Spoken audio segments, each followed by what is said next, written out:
Miguel tenía 12 años, con una sonrisa que llenaba de luz cualquier espacio.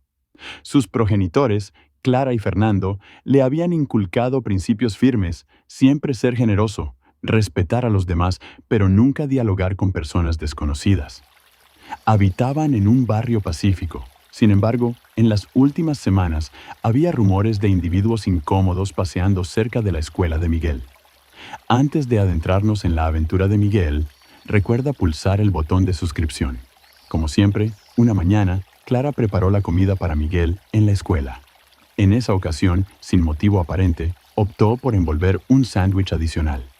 Previo a la salida de Miguel por la puerta, su padre le alertó: «Vigila, se han reportado individuos sospechosos en la región.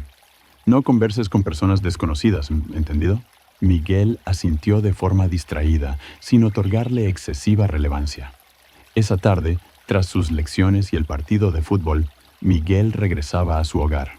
Al transitar por el parque que siempre consideraba como un atajo, observó algo distinto. Sentado en un banco, un individuo de aspecto descuidado, con vestimenta desgastada y una mirada desorientada, miraba el terreno. A primera impresión, el individuo parecía ser una persona en situación de calle, una persona desconocida por el mundo.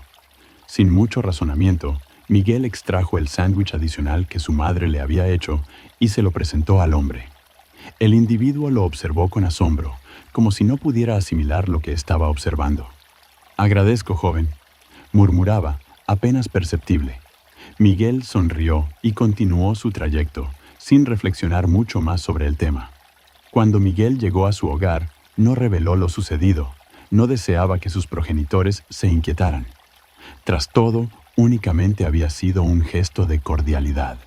Cuando se levantaron la mañana siguiente, apenas habían tocado la puerta.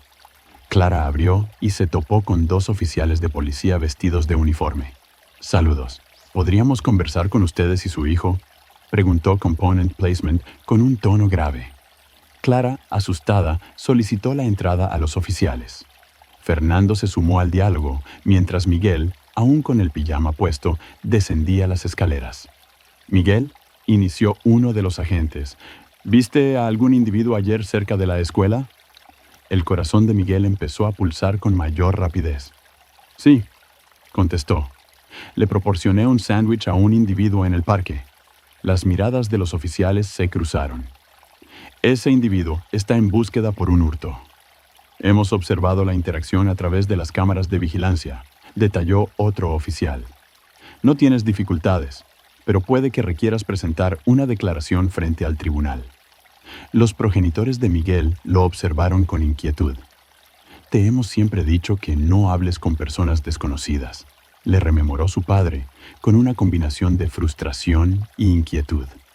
Los días posteriores se caracterizaron por la tensión en el hogar.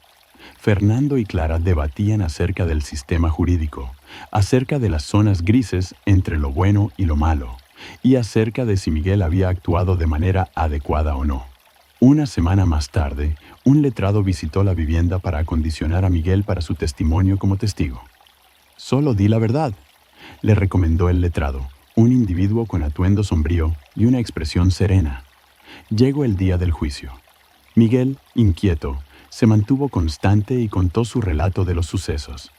Solo había observado a un hombre con hambre y había tomado la decisión de ayudarlo. Después del juicio, el ambiente en el hogar persistía en la tensión. Sin embargo, Miguel no podía despojarse del hombre. No lo percibía como un delincuente, sino como una persona que requería asistencia. Una noche, en la cena, Miguel se atrevió y comunicó a sus progenitores: «Deseo ir a prisión». Al final, aceptaron.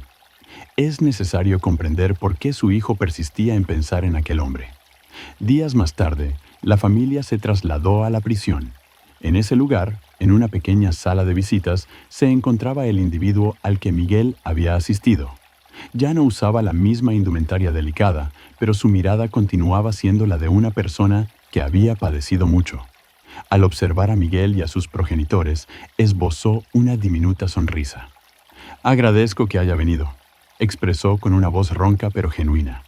«Soy consciente de que probablemente no deseaban estar aquí. Sin embargo, su hijo fue el pionero en mucho tiempo en tratarme como si fuera un ser humano. Fernando, quien había mostrado más dudas acerca de esta visita, se anticipó. ¿Por qué no nos relatas tu vivencia? El hombre tomó un respiro y empezó a expresarse. Me llamo Enrique. Hace años trabajé como docente. Poseía una vida confortable, una esposa a quien amaba y un hogar repleto de carcajadas. Sin embargo, todo se transformó una noche. Un percance vehicular resultó en la muerte de mi esposa. Tras eso, todo se desmoronó. El sufrimiento me devoró y encontré refugio en el alcohol. Perdí mi empleo, mi casa y al final acabé en las calles. Clara percibía escuchando con lágrimas en sus ojos. Nunca imaginé que terminaría de esta manera. El día que su hijo me proporcionó ese sándwich fue la primera ocasión en meses que alguien me miraba a los ojos, como si todavía tuviera valor.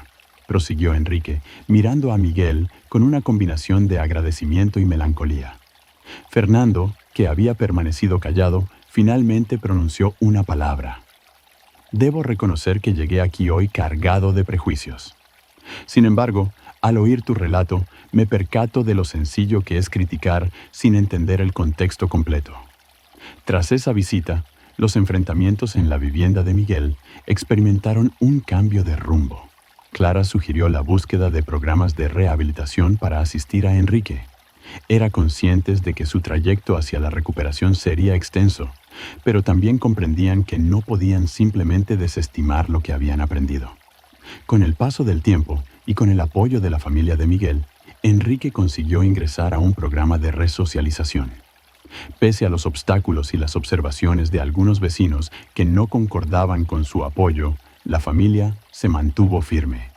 Finalmente, Enrique obtuvo la libertad y con el respaldo de Clara y Fernando, empezó a reconstruir su existencia.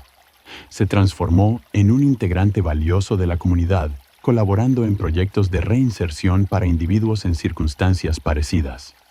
Lo que comenzó como un mero gesto de generosidad por parte de un niño, se convirtió en un modelo de cómo la bondad, a pesar de ser arriesgada, puede generar un efecto significativo. Con el paso del tiempo, otros residentes empezaron a colaborar en el intento de asistir a aquellos que, al igual que Enrique, habían sido marginados por la sociedad. Lo que comenzó como una mera interacción en un parque se transformó en un movimiento de compasión y oportunidades de segunda mano. Al concluir nuestra narrativa, recordamos que incluso las acciones más sencillas de bondad pueden provocar grandes repercusiones. La decisión de Miguel, al ofrecer un sándwich a un desconocido con hambre, desencadenó una serie de sucesos que transformaron no solo la vida de ese individuo, sino también la de toda una comunidad.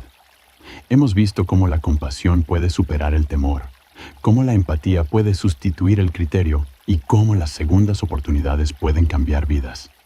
El viaje de la familia de Miguel nos muestra que al abrir nuestro corazón y mente, poseemos la capacidad de producir un efecto positivo en el entorno que nos envuelve. Gracias por acompañarnos en esta emocionante historia. Deja un like si te gustó el video y suscríbete al canal para estar al tanto de las próximas historias que saldrán. Muchas gracias, tu apoyo es importante para nosotros.